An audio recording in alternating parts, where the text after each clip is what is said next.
Welcome back to my channel. This is the continuation of Becoming Supernatural with Dr. Joe Dispenza. As I share these ideas with you in this book, walking you through the process and explaining the science behind the work that we're doing and why, you'll be learning a lot of fairly detailed information. But don't worry, I will review certain key concepts in different chapters. I do this intentionally to remind you of what you have already learned so we can build a bigger model of understanding in that moment. At times, the material I present may be challenging because I've taught this material to audience for years. I know it can be a lot. I'll be reviewing and reminding you of what you've learned so you do not have to go back in the book to search for the information, although you can always review the earlier chapters if you feel you need to. Of course, all of this information will prime you for your own personal transformation. So the better you can wrap your mind around these concepts, the more easily you can surrender to the meditations at the end of most of the chapters, using them as tools to have your own personal experience. What's inside this book? I don't think I'm going to read that part. I think we'll just get to it.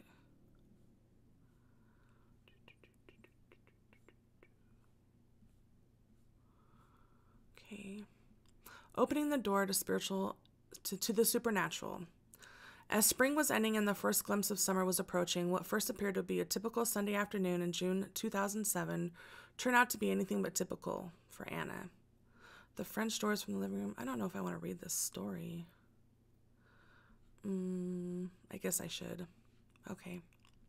The French doors from the living room to the garden were open wide, and the thin white curtains danced lightly in the breeze as scents from the garden floated inside.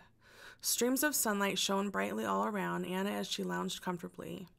A chorus of birds chirped and trilled outside, and Anna could hear the distant melody of children's laughter and playful splashing coming from a neighbor's swimming pool.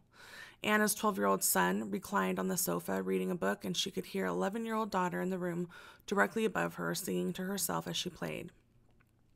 A psychotherapist, Anna worked as a manager and board member for a major psychiatric institution in Amsterdam, whose profits totaled more than 10 million euros annually. She often caught up on professional reading on the weekends, and on this day, she was sitting in her red leather chair reading a journal article. Little did Anna know that what looked like the perfect world to anyone peering into her living room that day would become a nightmare within minutes. Anna felt a bit distracted, noticing that her attention wasn't fully engaged in the material she was attempting to study. She set her papers down and paused, suddenly wondering again where her husband had gone. He had left the house early that morning while she was taking a shower. Without saying where he was headed, he had simply disappeared. The children had told her that their father had said goodbye, giving each of them a big hug before he left. She tried to reach him on his cell phone many times, but he hadn't returned her calls.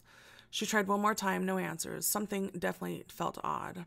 At 3:30 p.m., the doorbell rang, and when Anna opened the door, she found two police officers standing outside.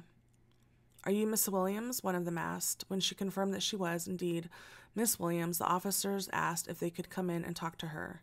Concerned and a bit confused, she complied. Then they delivered the news. Earlier that morning, her husband had jumped off one of the tallest buildings in the center of the city. Not surprisingly, the fall was fatal. Anna and her two children sat in shock and disbelief. Anna's breath momentarily stopped, and as she then grasped for air, she started to shake uncontrollably. The moment seemed frozen in time, while her children sat paralyzed in shock. Anna tried to hide her pain and stress for their sakes. An intense pain suddenly shot through her head, and she simultaneously felt a deep, hollow ache in her gut. Her neck and shoulders instantly stiffened as her mind frantically raced from thought to thought. The hormones of stress had overtaken her. Anna was now in survival mode. How stress hormones take over. From a scientific standpoint, living in stress is living in survival. When we perceive a stressful circumstance that threatens us in some way, one for which we cannot predict or control the outcome, a primitive nervous system called the sympathetic nervous system turns on, and the body mobilizes an enormous amount of energy in response to the stressor. Physiologically, the body is automatically tapping into the resources it will need to deal with the current danger. The pupils dilate so we can see better. The heart rate and respiratory rate increase so we can run, fight, or hide. more glucose is released into the bloodstream to make more energy available to our cells, and our blood flow is shunted to the extremities and away from our internal organs so we can move quickly if we need to. The immune system initially dials up and then dials down as adrenaline and cortisol flood the muscles, providing a rush of energy to either escape or fend off the stressor. Circulation moves out of our rational forebrain, is instead relayed to our hindbrain, so we have less capacity to think creatively and instead rely more on instinct to instantly react. In Anna's case, the stressful news of her husband's suicide threw her brain and body into such a state of survival. In the short term, all organisms can tolerate adverse conditions by fighting, hiding, or fleeing from an impending stressor. All of us are built for dealing with short-term bursts of stress. When the event is over, the body normally returns to balance within hours, increasing its energy levels and restoring its vital resources. But when the stress doesn't end within hours, the body never returns to balance. In truth, no organism in nature can endure living in emergency mode for extended periods of time. Because our large brains, human beings are capable of thinking about their problems, reliving past events, or even forecasting future worst-case situations, and thus turning on the cascade of stress chemicals by thought alone. We can knock our brains and bodies out of normal physiology just by thinking about an all-too-familiar past or trying to control an unpredictable future. Every day, Anna relived that event over and over in her mind. What she didn't realize was that her body did not know the difference between the original event that created the stress response and the memory of the event, which created the same emotions as the real-life experience all over again. Anna was producing the same chemistry in her brain and body as if the event were actually happening again and again. Subsequently, her brain was continuously wiring the event into her memory bank, and her body was emotionally experiencing the same chemicals from the past at least 100 times each day. By repeatedly recalling the experience, she was unintentionally anchoring her body and brain to the past. Emotions are the chemical consequences or feedback of past experiences. As our senses record incoming information from the environment, clusters of neurons organize into networks. When they freeze into a pattern, the brain makes a chemical that is then sent throughout the body. That chemical is called an emotion. We remember even events better when we can remember how they feel. The stronger the emotional influence from any event, either good or bad, the stronger the change in our internal chemistry. When we notice a significant change inside of us, the brain pays attention to whoever or whatever is causing that change outside of us, and it takes a snapshot of the outer experience. That's called a memory. Therefore, the memory of an event can become branded neurologically in the brain, and that scene becomes frozen in time in our gray matter, just as it did for Anna. The combination of various people or objects at a particular time and place from that stressful experience is etched in our neural architecture as a holographic image. That's how we create a long-term memory. Therefore, the experience becomes imprinted in the neural circuitry and the emotion is stored in the body. And that's how our past becomes our biology. In other words, when we experience a traumatic event, we tend to think neurologically within the circuitry of that experience, and we tend to feel chemically within the boundaries of the emotions from the event. So our entire state of being, how we think and how we feel, becomes biologically stuck in the past. As you can imagine, Anna was feeling a rush of negative emotions, tremendous sadness, pain, victimization, grief, guilt, shame, despair, anger, hatred, frustration, resentment, shock, fear, anxiety, worry, overwhelm, anguish, hopelessness, powerlessness, isolation, loneliness, disbelief, and betrayal. And none of those emotions dissipated quickly. As Anna analyzed her life within the emotions of the past, she kept suffering more and more, because she couldn't think greater than how she constantly felt. And since emotions are a record of the past, she was thinking in the past, and every day she felt worse. As a psychotherapist, she could rationally and intellectually understand what was happening to her, but all her insights couldn't get beyond her suffering. People in her life started treating her as the person who had lost her husband, and that became her new identity. She associated her memories and feelings with the reason she was in her present state. When anyone asked her why she felt so bad, she told the story of the suicide, each time reliving the pain, anguish, and suffering all over again. All along, Anna kept firing the same circuits in her brain and reproducing the same emotions, conditioning her brain and body further into the past. Every day she was thinking, acting, and feeling as if the past were still alive. And since how we think and how we act and how we feel is our personality, Anna's personality was completely created by the past. From a biological standpoint, and repeatedly telling the narrative of her husband's suicide, Anna literally couldn't get beyond what had happened. A downward spiral begins. Anna could no longer work and had to go take a leave of absence. During that time, she found out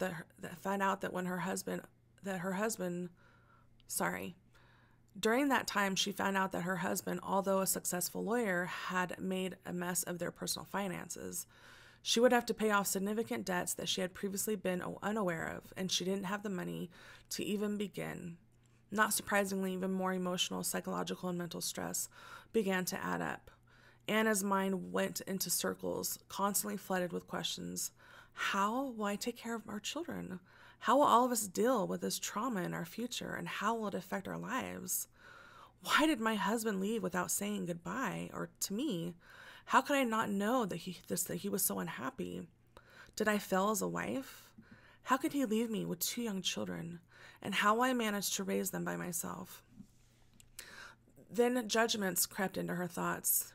He shouldn't have committed suicide and left me in this financial mess. What a coward. How dare he leave his children without a father? He didn't even write a message for the children and me. I hate him for not even leaving a note. What a jerk to leave me and make me raise these kids alone. Did he have any idea what this might do to us? All these thoughts carried a strong emotional charge, further affecting her body.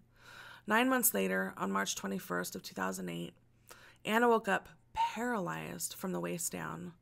Within hours, she was lying in a hospital bed, a wheelchair beside her, diagnosed with neuritis, inflammation of the peripheral nervous system. After several tests, the doctors could not find any structural as the cause of the problem, so they told Anna that she must have an autoimmune condition. Her immune system was attacking the nervous system in her lower spine, breaking down the protective layer that coats the nerves and causing paralysis in both of her legs. She could not hold her urine, had difficulty controlling her bowels, and had no feeling or motor control in her legs and feet.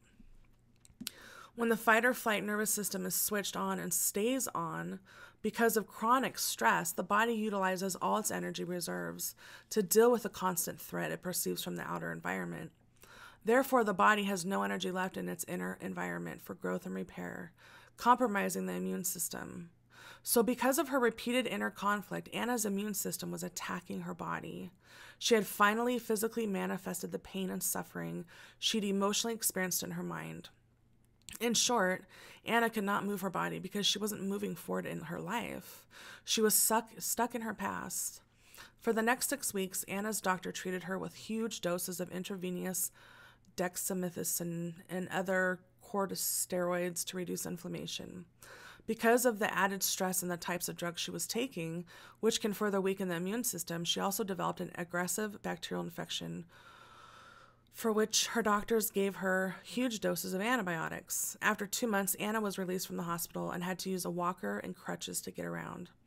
She still could not feel her left leg and found standing very difficult.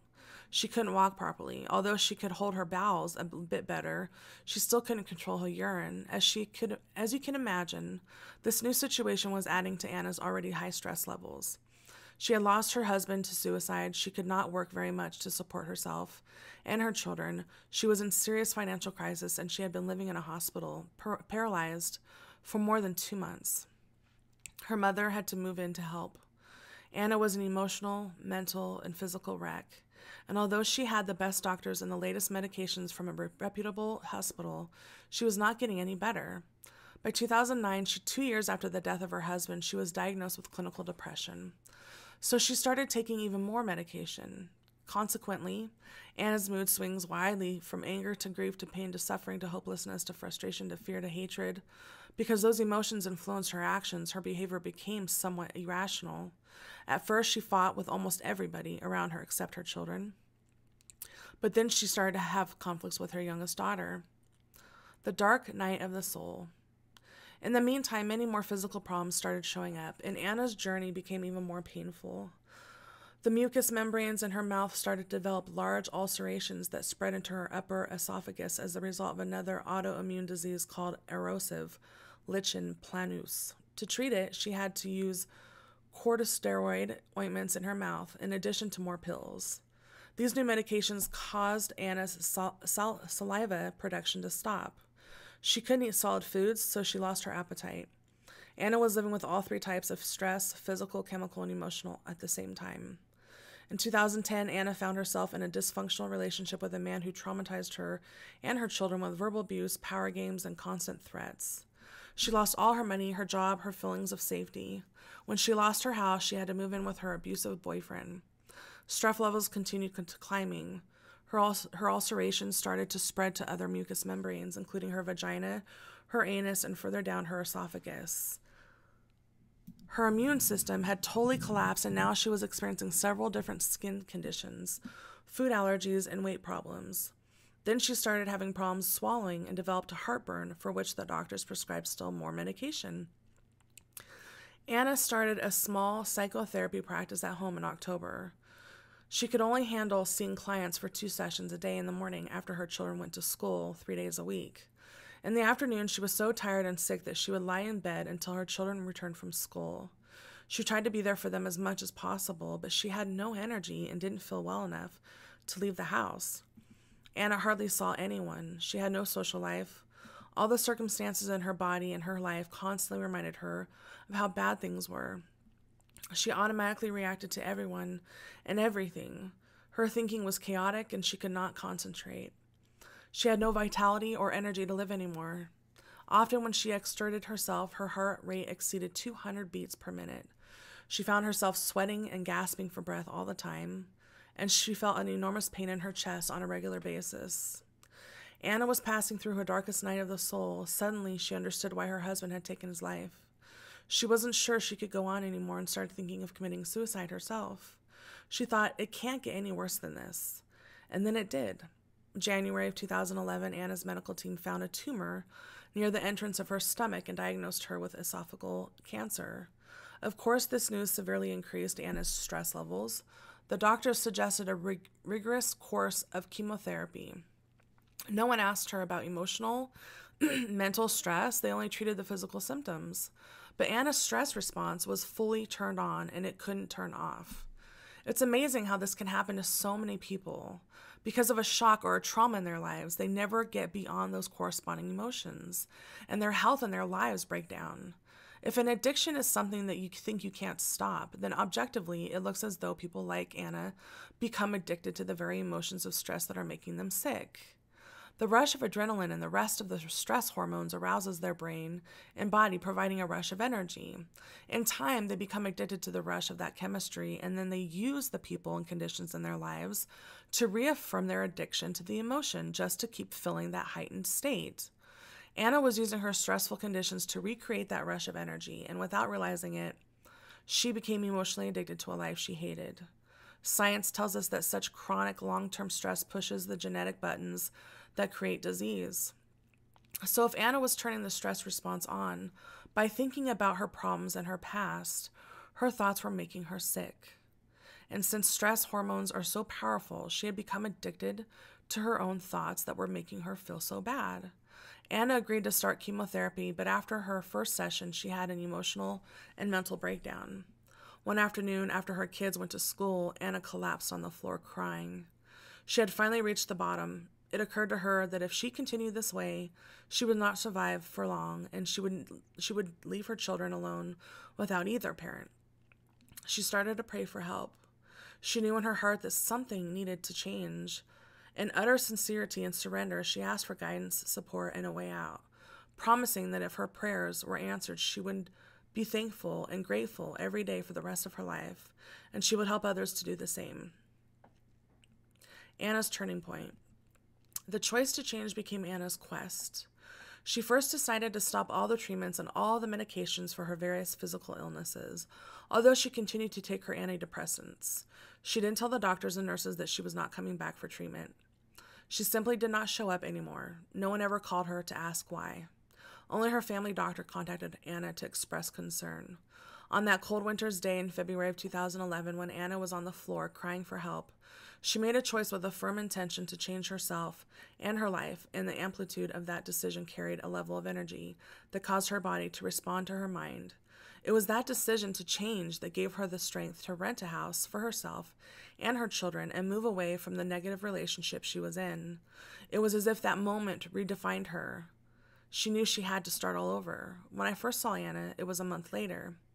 One of the few friends she had left had reserved a seat for Anna at a Friday evening talk that I was giving. Her friend made Anna an offer. If she liked the evening lecture, she could stay for a full 2-day weekend workshop. Anna agreed to go. The first time I saw her, she was sitting in a packed conference room on the left side on the outer aisle, her crutches leaning against the wall near where she sat. As usual, I was carrying on that night about how our thoughts and feelings affect our bodies and our lives. I lectured about how stress chemicals can create disease. I touched on neuroplasticity and psychoneuroimmunology, epigenetics, neuroendocrinology, and even quantum physics. I will go into more detail on all of these later in this book, but for now it's enough to know that the latest research in these branches of science point to the power of possibility.